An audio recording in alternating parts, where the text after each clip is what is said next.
umuryango w'ubumwe bw'uburayi kuri wa mbere tariki ya 17 Werurwe watangaje ko wafatiye ibihano abantu 9 barimo n'abanyarwanda ubashinja kugira uruhare mu makimbirane yo mu burasirazuba bwa Repubulika ya Demokarasi ya Kongo. Abo European Union yatangaje ko yafatiye ibihano barimo abasirikare 5 bo mu ngabo z'u Rwanda bo ku rwego rwa general. Abo barimo Major General Ruki Karusisi wahoze ari umuyobozi w'ingabo zo mu mutwe udasanzwe Special Operation Force, Major General Eugene Nkubito usanzwe ari umuyobozi wa diviziyo ya 3 y'ingabo z'u Rwanda na Brigadier General Muhizi Pascal uyobora diviziyo ya 2. Aba basirikare bashinjwa n'uyu muryango ko ingabo bahoze bayobora cyangwa bayobora zaroherejwe ku Rwanda mu burasirazuba bwa Repubulika ya Demokarasi ya Kongo. Ibyo European Union ivuga ko hari ukuvogera ubusugire bw'ubutaka bwa Repubulika ya Demokarasi ya Kongo ndetse no guteza amakimbirane yitwaje intwaro n'umutekano muke. Uyu muryango kandi ubashinja gukorera muri Repubulika ya Demokarasi ya Kongo ibyaha bigize guhonyora uburenganzira bw'ikiremwa muntu birimo ibihano rusange bikomeye ngo byatanzwe n'umutwe wa 23. Usibye ba General Ruki, Nkubito na Muhizi, abandi banyarwanda bafatiye ibihano n'umuryango w'ubumwe bw'uburayi barimo witwa Desire Rukomera ushinjwa kuba kuriye recruitment muri 23, Francis Kamanzi ukuri ikigo cy'igihugu gishinzwe za mine, petroli na gaze ndetse na societe ya Gasabo Gold Refining. European Union kandi yafatiye ibihano abanyekongo basanzwe ari abayobozi muri 23 barimo Bertrand Bisimwa ubusanzwe ari perezida w'uyu mutwe, Colonel John Imani Nzetse ukuri ubutasi muri uyu mutwe, Jean Bosco Nzabonimpa Mupenzi ushinzwe imari n'umusaruro ndetse na Colonel Bahati Erasto usanzwe ari guverineri wa Kivu y'Amajyaruguru. Ibi bihano imiryango mpuzamahanga ndetse n'ibihugu bidahwema gufatira abayobozi mu Rwanda ndetse no muri 23 u Rwanda ntirwahwemye kugaragaza ko hari uburyo butaziguye bwo kubangamira inzira y'Abanyafurika yo guhosha amakimbirane mu burasirazuba bwa Repubulika ya Demokarasi ya Kongo. Minisiteri y'Ububanyi n'Amahanga y'u Rwanda yatangaje icyemezo cyo guhagarika umubano wa diplomasi aka kanya n'igihugu cy'Ububirigi no guha abadiplomate bose babwo bari mu Rwanda kwava bitarenze amasaha 48. Minisitiri w'Ububanyi n'Amahanga w'Ububirigi yavuze ko iki gihugu nacyo kigiye gufata ibyemezo nk'ibyo ngibyo. Ibi bitangajwe mu gihe umubano w'ibihugu byombi warushijeho kumera nabi muri iyi minsi kubera intambara mu burasirazuba bwa Repubulika ya Demokarasi ya Kongo. U Rwanda rushinja igihugu cy'Ububirigi cyahoze kirukoloniza kuyobora umugambi mubisha wo gusabira ibihano igihugu cy'u Rwanda.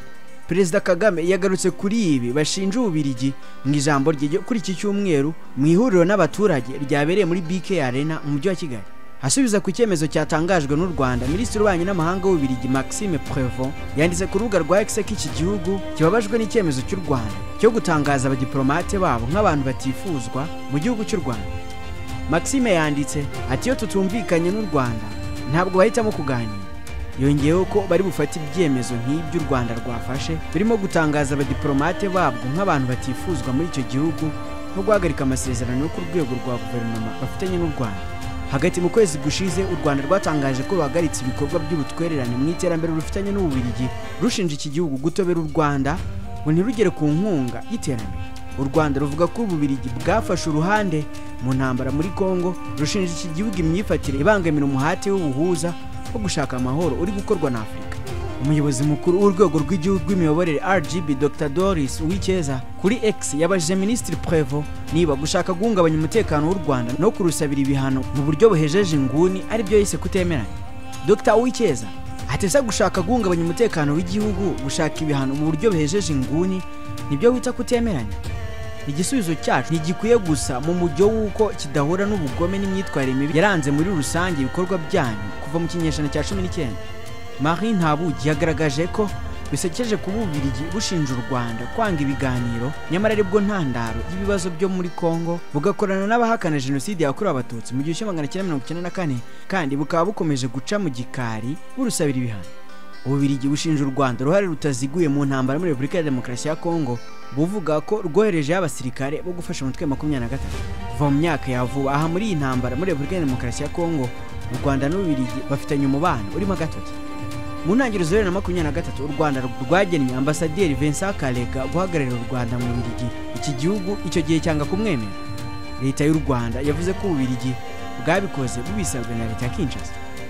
Kuva icyo gihe u Rwanda nta ambasaderi ufite mu gihugu cy'Ububirigi kandi nyuma y'uko Ububirigi bwanze ambasaderi Karega nta wundi iki gihugu kirongera kohereza. U Rwanda rukaba ruhagarariweyo n'umuyobozi ushinzwe ibikorwa muri ambasade yarwo.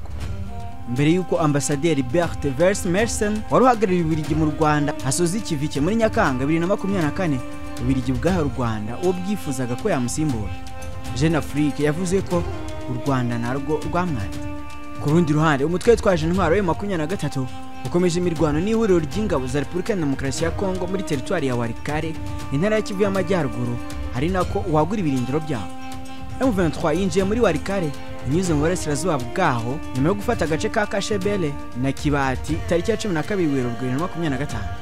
Icyo gihe ingabo za leta ya Kongo n'imitwe ya Wazalendo irimo APCLS ya Janvier Kalayili na NDCR ya Gidon Simirei Muisa byari byavuye mu gace ka Pinga kugira ngo byambure M23 Nyabiyondo yari yafashe imbere yaho.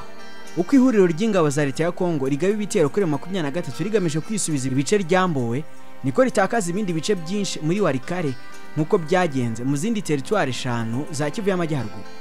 Tariki ya 14 Werurwe M23 yinjiye mu gace ka Nteya gerere muri groupement ya Ihana, maze ku munsi wakurikiyeho ifata Kibua iri mu birometero bigera kuri 80 uvuye muri centre ya Walikale.